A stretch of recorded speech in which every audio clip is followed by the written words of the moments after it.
Welcome to episode number 5, Covalent Bonding. So, if you could refer back to episode number 3, the periodic table, and draw the Lewis structures of oxygen and hydrogen, pause the video right now, put the element symbols for hydrogen and oxygen, arrange them like this, and then draw the Lewis structures for them. So, pause the video right now and do that. Okay, so I'll reveal the answers now. So for hydrogen, it doesn't matter where you put the electron. Hydrogen has one valence electron, so it doesn't really matter where you put the valence electron. I'm just going to put it here for the sake of the demonstration. And for this hydrogen, I'll also put it here. Oxygen has 6 valence electrons, so first you do 1 all around. And it also doesn't matter where you double up, just for demonstration, the demonstration I'll do today. I'm gonna put them here. Now, if you could refer back to last episode, these pairs of valence electrons, they do not bond. So it's only these single valence electrons that are on their own that bond. So what valence electrons could bond with the other valence electrons, right?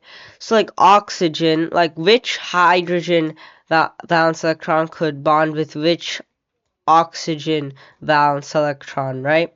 Valence electrons want to exist in these like pairs, right? So what are the pairs that can be formed? Like look at these electron dot diagrams and figure out what pairs can be formed. So pause the video right now and do that. So I'll reveal the answers now. So this single valence electron, this single valence electron, right, is right next to each other. So you can just pair them up. This valence electron, this valence electron is right next to each other. So you can pair them up as well. And so now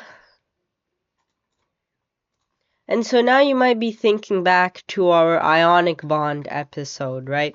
Last episode, episode number 4. Hydrogen can give one valence electron to oxygen. So each hydrogen atom can give one valence electron over. So oxygen now has 8 valence electrons, but that's not fair for hydrogen because hydrogen needs 2 valence electrons, right? Now, and then it's just going to have 0 valence electrons. So what actually happens is both atoms share their electrons. So how we would represent that is this line you can see I've drawn here. This would be the Lewis structure for H2O, which is just water, right? So Lewis structure, I showed you the Lewis structure for ionic bonding in the last episode. I didn't name it, but that's what it's called, Lewis structure. So for ionic bonding, you would draw them with the brackets, but for covalent bonding, you would draw them with these lines here. And each one of these lines represents two electrons, 2 valence electrons. So it's a pair of valence electrons being shared. So this line means that this hydrogen atom and this oxygen atom are sharing 2 valence electrons. And this hydrogen atom and this oxygen atom are also sharing 2 valence electrons. And now think about it. Everybody's happy now. They've all gotten their full valence shells. So you have to draw these other valence electrons as well because they're not bonded, so they still need to be represented. So you don't represent them with lines, you just draw them. So let's count up the valence electrons for oxygen. So 1, 2 here, 3, 4 here, and then 5, 6, 7, 8. So oxygen is happy. Oxygen has 8 valence electrons. It satisfies the octet rule. And hydrogen, each hydrogen atom, for this hydrogen atom, we have 1, 2 valence electrons. So hydrogen only needs 2 valence electrons because its valence shell is the first shell, which only has 2 electrons. If you could refer back to episode number 2, electrons. And this hydrogen, 1, 2 valence electrons. So this hydrogen is happy too. So all the atoms have fulfilled the octet rule. I'll include that hydrogen atom as well. So now all the atoms are happy, right? So how we would represent this if we were to say, like, type it, would be this, H2O. So I didn't talk about this last episode, but this is how you represent molecules, right? This is one water molecule. And what a molecule basically is, a molecule is when two or more atoms are bonded together. So H2O, what two hydrogen atoms, one oxygen atom, would be a molecule because it's multiple atoms bonded together. So H2O, this is a molecule.